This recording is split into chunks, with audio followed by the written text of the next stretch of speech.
We have more injury news coming out surrounding the Charlotte Hornets because, of course, plus the Hornets deny contract negotiations with Miles Bridges. We'll discuss all of that today on the Locked On Hornets podcast. We're Locked On Hornets, part of the Locked On Podcast Network, your team every day. In a minute, cuz we live.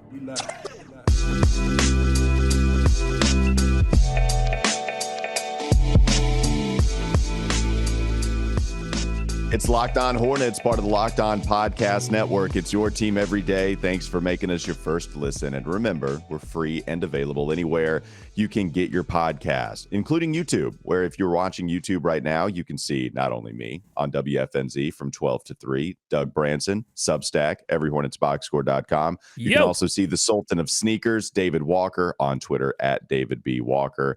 David, how are you doing, man? I'm good, man. I wish I was standing up now, though. I feel like we all need to be standing. We all need to have tank tops, some gold chains, and then we'll have the right energy going. I'm just telling you, it gets the blood moving. It gets it flowing. That's what I'm talking about. Like I said, it helps in radio, but I'm just so confined to this little box of space that I have for the podcast, so our YouTube viewers can see it. But not Doug, man. Doug has the whole setup. He's got the whole shindig, and he's going to probably go to a couple of basketball moves in a little bit. I mean, that's what he did yesterday, where he was portraying what Mark Williams did. And look at this. I even lit, I had to take down my Christmas tree, because it's past January 1st, but I did light the hat tree. Praise be to the tree. There you go. All right. What's the star on the hat tree? What's the star on that? Oh, great question. It's not the Charlotte Hornets All-Star game, right? What's capping the cap tree? Probably the new one that I got for Christmas. I can't really show it because I'd have to take my headphones off. But yeah, I got a new one for Christmas. Shout out my friend Preston got me a new hat, so that'd probably be the star right now. All right, shout out to Preston. Oh wow, getting you the star of the hat tree. Yeah, that's a pretty damn impressive hat. All right, let's go on and talk about the injury news with the Charlotte Hornets. Just the latest news. It's getting ridiculous at this point, and it's been ridiculous at this point. Kelly Oubre, who had been suffering some ligament damage for a while now, according to Steve Clifford, was kind of a late addition to an injury report that we had. Maybe it was against Golden State, if I'm not mistaken. Either way, he's set to undergo surgery on his left hand to repair that torn ligament on Thursday. So he's going to miss at least 4 to 6 weeks is what the diagnosis is for Kelly Oubre, a very similar timetable to what Cody Martin was missing, who is now on his way to being back. He's questionable for this one. We'll get to that in just a moment. David, we'll start with you. Kelly Oubre, I've praised some of the changes in how he's played, I think, this year. I was hard on Kelly last year, right? Second half, he was awful shooting the basketball.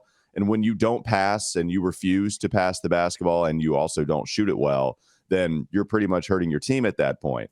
I thought you saw a little bit of him actually driving to the basket, which is good, Kelly Oubre. And, the shooting came and went and still was kind of putting up the same numbers that he did in previous years. But overall, I did like the way that Kelly stepped up for this team. But, man, he's going to be missing some significant time, and it's unfortunate.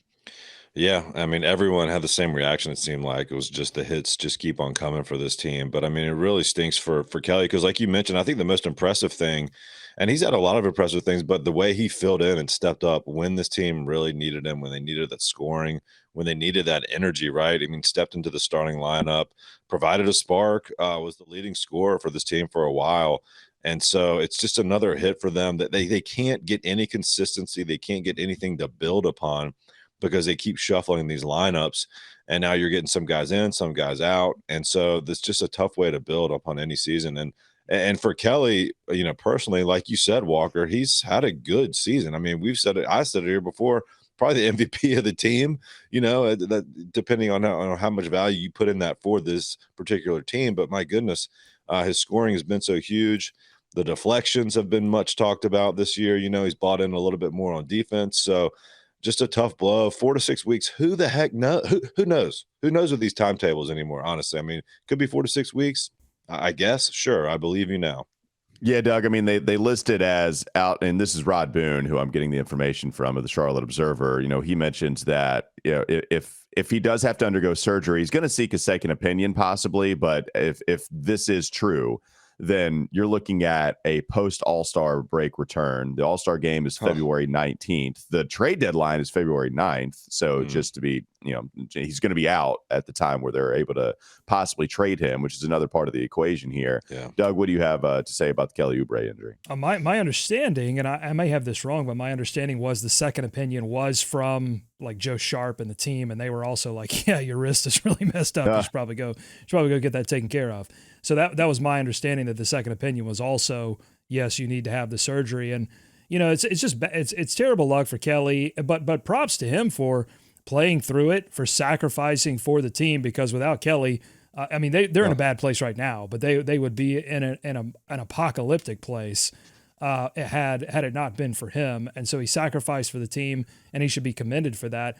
His shooting numbers are off this year, and one has to wonder, when exactly this hand/wrist injury happened, and what impact that had on his ability to shoot the basketball. We've been crediting Kelly for going from Tsunami Papi to Tsunami Father for driving the basketball. But I think you have to wonder now, was that, precipitated by the fact that they needed him to have that kind of game, or did he need to have that kind of game because he knew that shooting the basketball was going to be a little bit more difficult? I've been flashing some numbers here on the screen. Shooting numbers are down, but I go to the on-off numbers, and on offense, with him on the floor, they are 4 points per 100 possessions better on offense, which is where this team, they've struggled on both ends of the floor, but they were amazing offensively last season. They're not this season, but when Kelly's on the floor, they play a lot better, and that's what they're going to miss, especially because he's, been moved to the bench unit with Gordon out as well. Now they're damaged at the wing overall. Hopefully, maybe they can get somebody back. Maybe Cody Martin.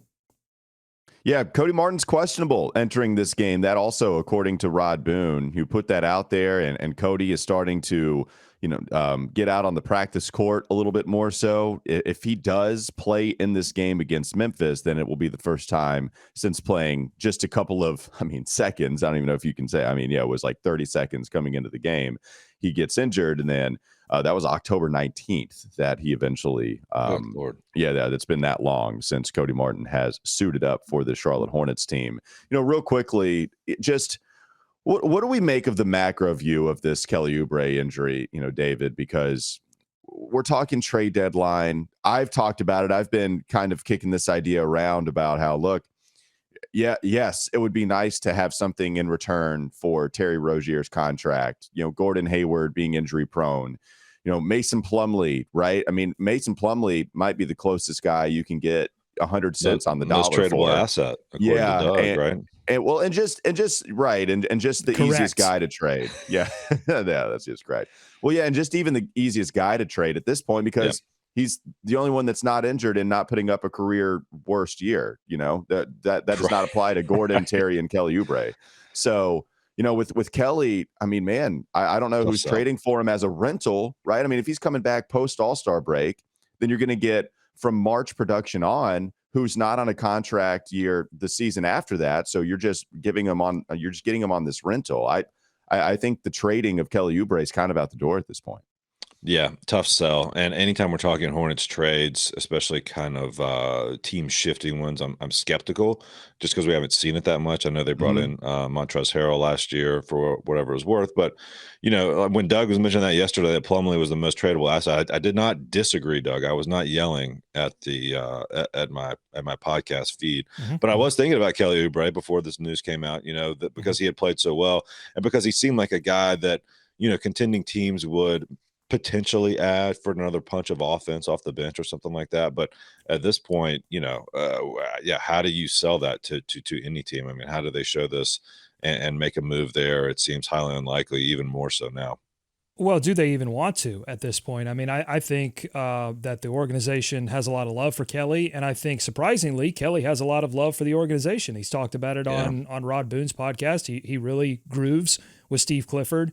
He likes the organization for having taken the chance on him in that offseason and bringing him on board. He has improved certain parts of his game. So, if they can get him back here on a relative discount because of some of the issues this season with injuries and different things, then, that could benefit the organization if they're trying to make a run in the next couple of years.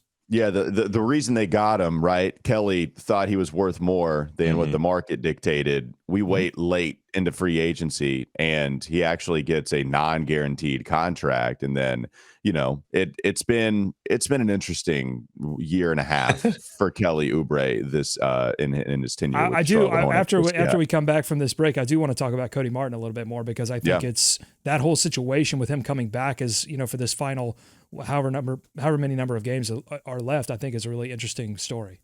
Yeah, no, and I wanted to, get to some macro stuff with Kelly trading. We'll have plenty of time for that as the season goes on. Coming up next on the Locked On Hornets podcast. Don't go to sleep on the Hornets just yet.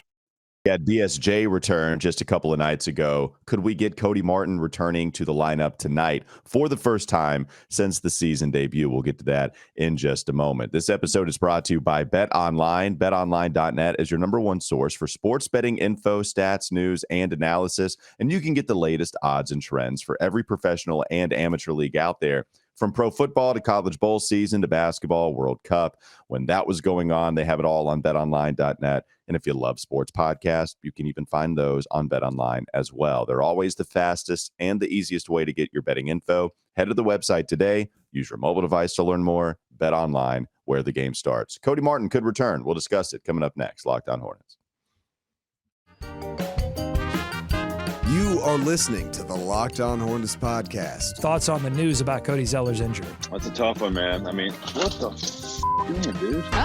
He's just injured, man. It's okay. It's Look, just, he's injuries just having to deal happen. with an injury. He didn't want to get injured, okay, David? But sorry, guys. I just had someone jump out in front of my vehicle. That was unforeseen. Only on the Locked On Podcast Network. Your team every day.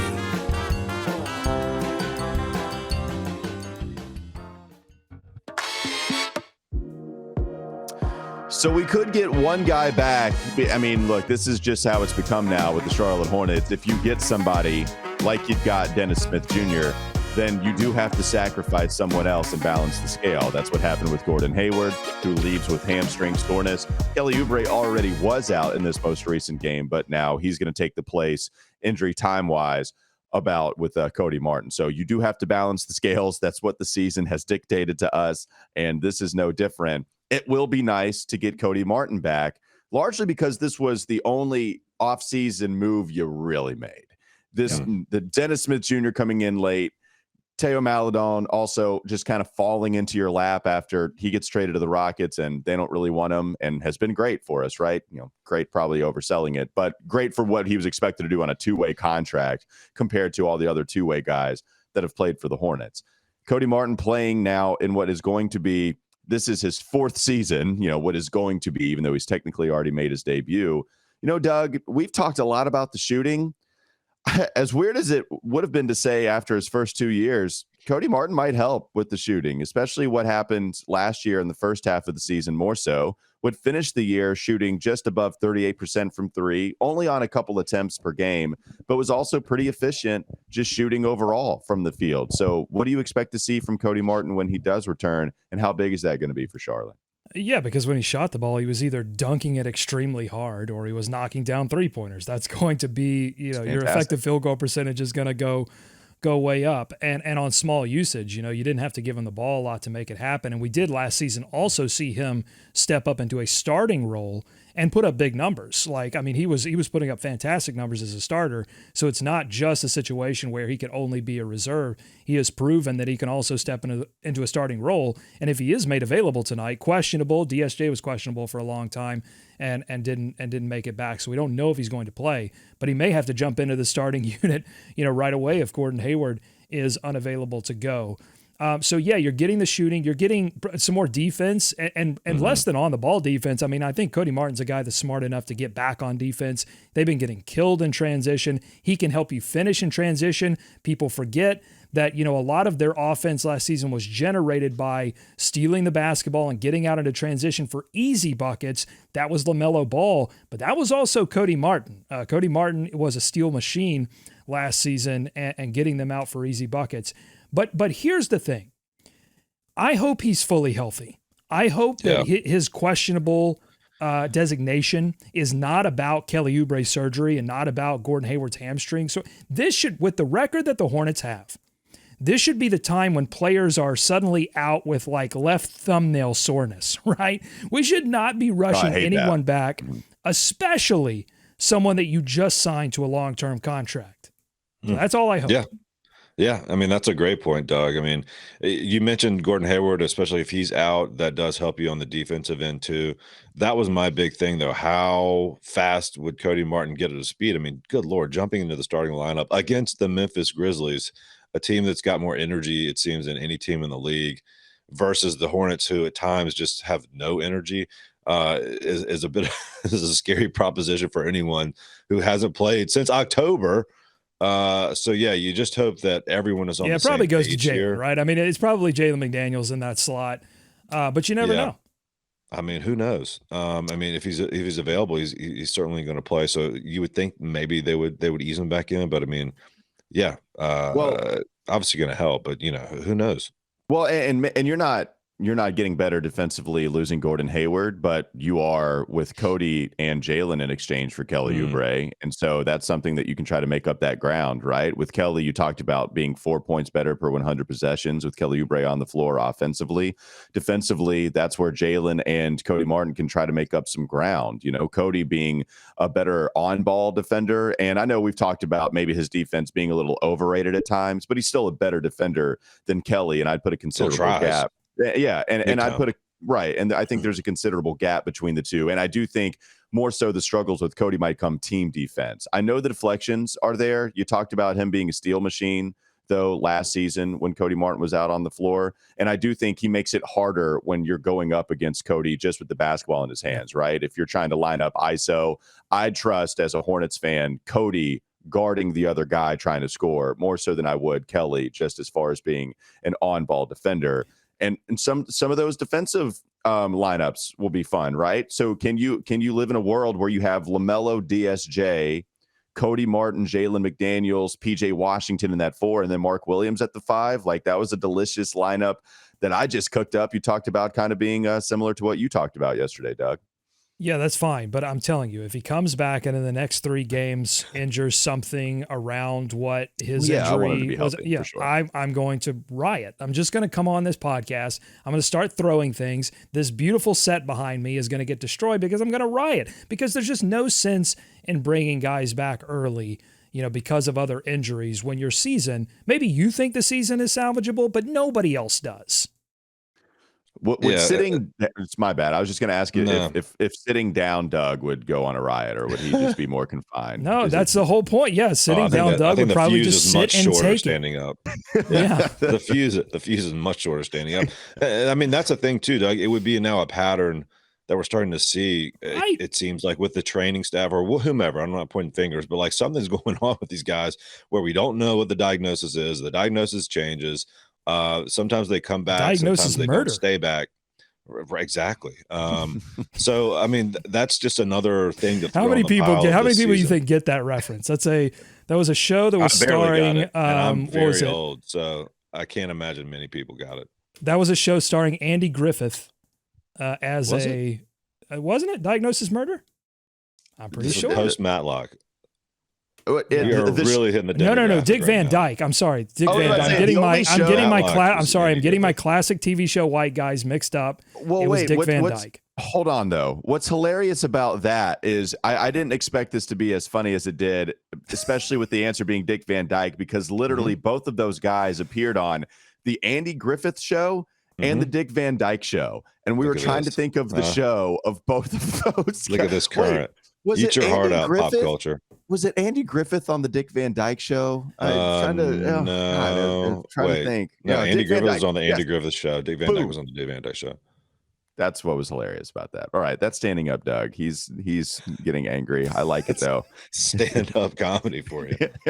So, okay, coming up next on the Locked On Hornets podcast. Don't go to sleep on the Hornets just yet. Transition.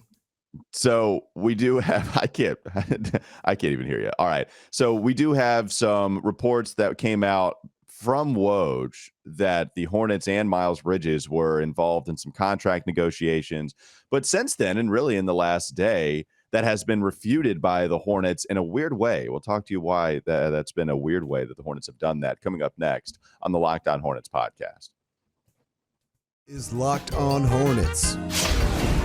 But I have seen him go all the way up to number 10. That was. Is there a warning? Do we need to get out of here? Okay, here's the thing. I don't know if you heard, but my watch went off, and I was trying to silence it, and then I accidentally hit ping the phone, and then the phone pinged, and now here we are.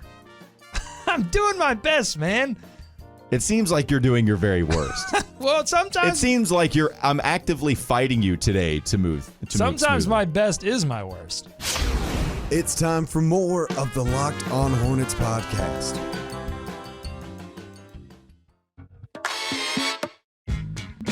All right, so I think, what was it? It was before Christmas, because that was the news drop, right, from Adrian Wojnarowski, a part of ESPN.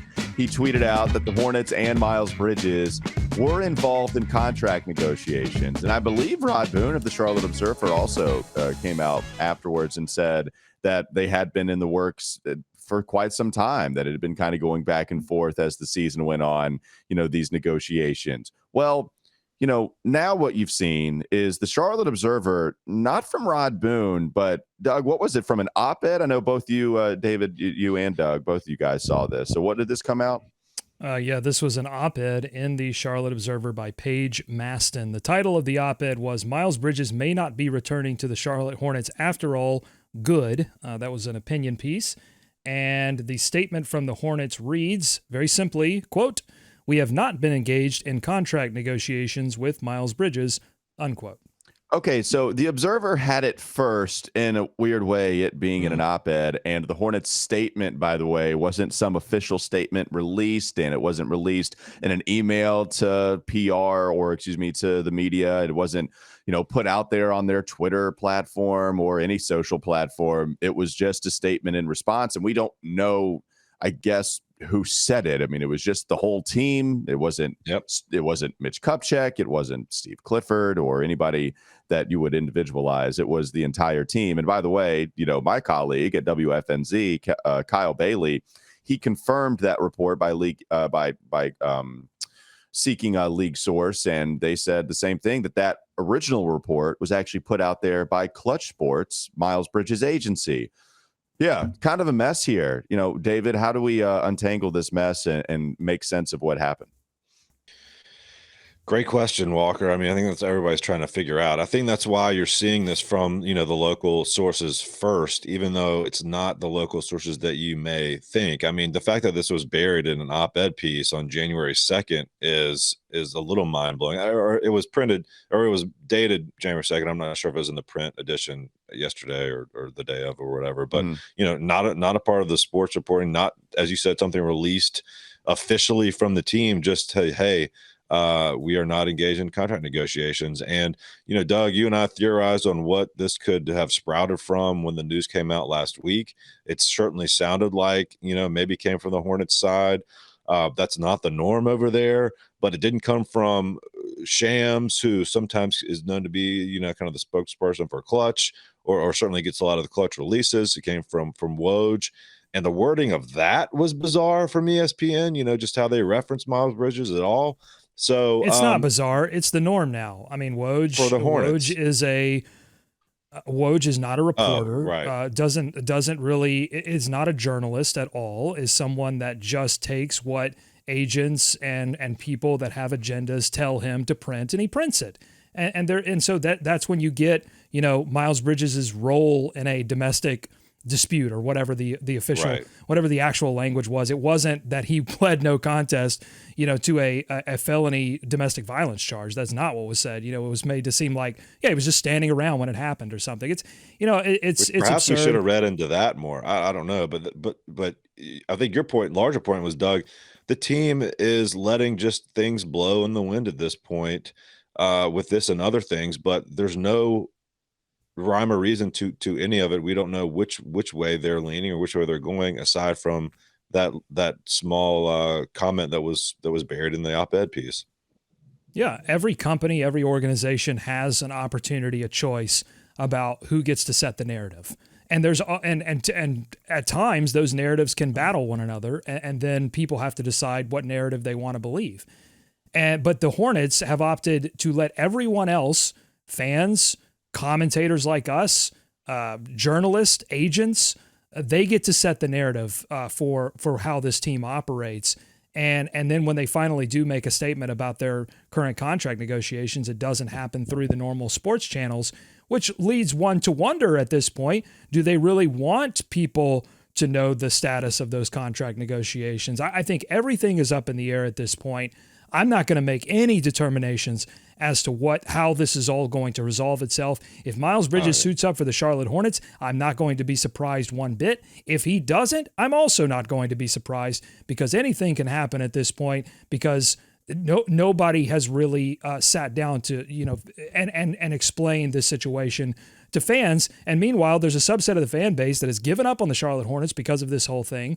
And the Hornets have done nothing to calm the fears of those fans or answer any of those questions. Well, it's odd. Yeah, go ahead. Sorry. Sorry. I was just saying with the PR stuff too, right? It would make sense for the Charlotte Hornets to come out upon those initial reports from Adrian Wojnarowski and say, we're not in contract negotiations with Miles Bridges right now. The only reason I guess you wouldn't say that is because well, yeah, that's true. One, because you are, but also that you wouldn't want to put out some statement so anti-Miles Bridges if you do want to bring him back. So they're both in the same neighborhood.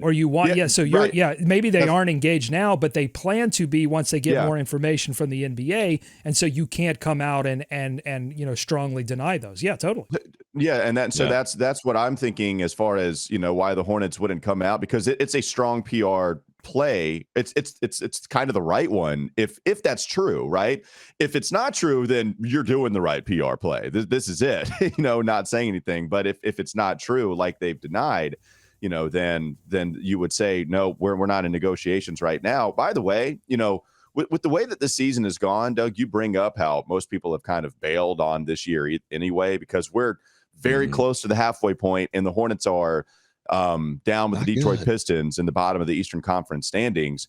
You could also flip this, and if you want to view this from a cynical standpoint, which you have to in a lot of these cases surrounding the NBA, at this point, right? Yeah, you absolutely have to. I mean, the Hornets, not saying they should do this, but what we could see the Hornets do is use this awful year as camouflage, trade Terry Rozier, Gordon Hayward, not bring back Miles Bridges, sell it as it just is a time where we go in a different direction with all of the past contributors that were our foundation and move to a different direction, and camouflage it as we just didn't want to get in business with Miles Bridges. But in reality, you just wanted to blow it up in a basketball sense, right? If they were winning, then you might bring back Miles. So I don't know. I'm interested to see what's going to happen, down the Miles Bridges road, but we're not at the end yet. Yeah, which would be the gap year scenario we talked about back in the summer, right? Like when all this stuff was going down and Clifford came back. Maybe this is a year they just do a gap year.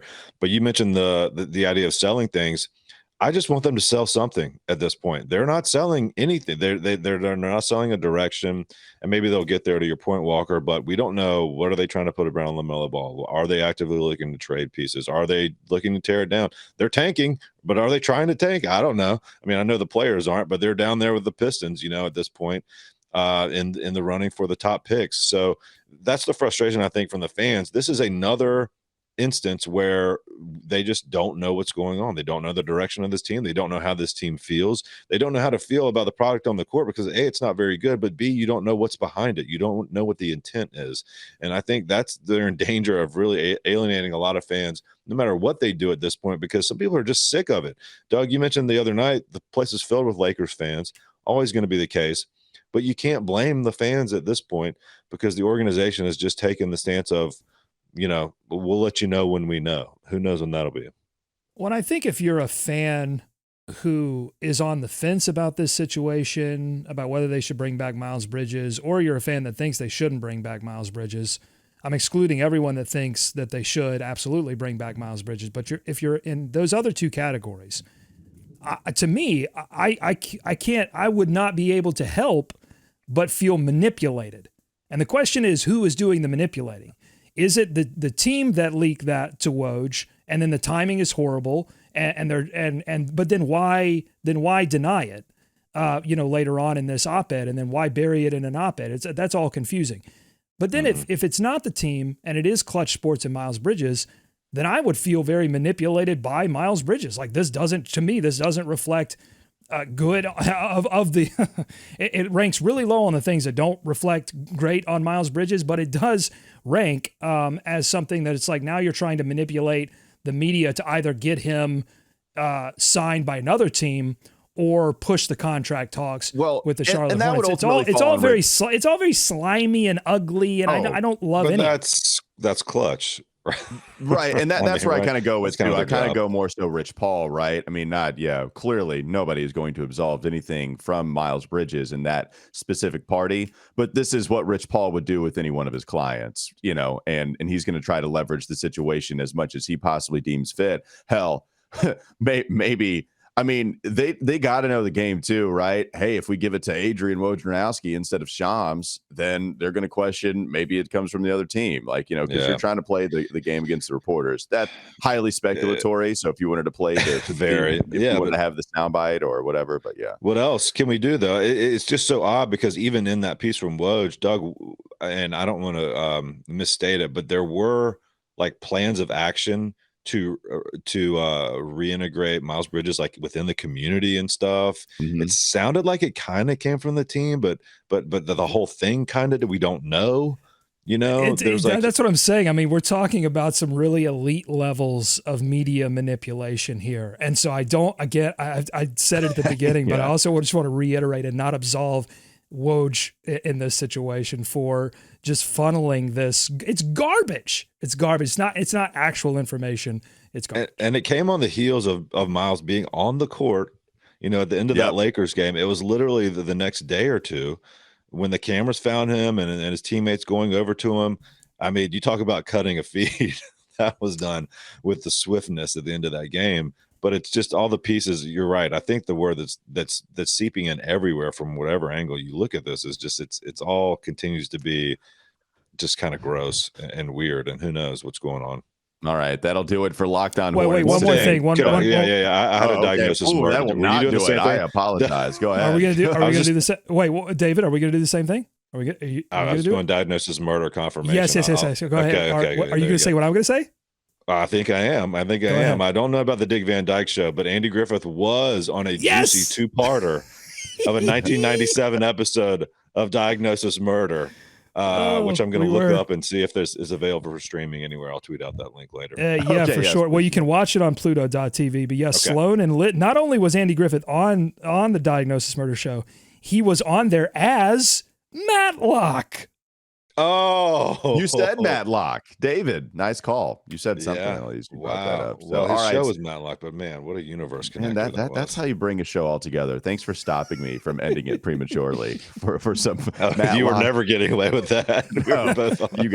You guys dove in front of the bullet that was ending the show. Thanks for making us your first listen. Now make your second listen. Game to Game NBA. Every moment, every top performance, every result. Locked On Game to Game covers every game from across the NBA with local analysis that only Locked On can deliver. Follow Game to Game on Locked On NBA, available on the Odyssey app, YouTube, and wherever you get your podcasts. Thanks to David for hopping on with us. Thanks to Doug, as always. I'm Walker Mail. We'll be back with you tomorrow.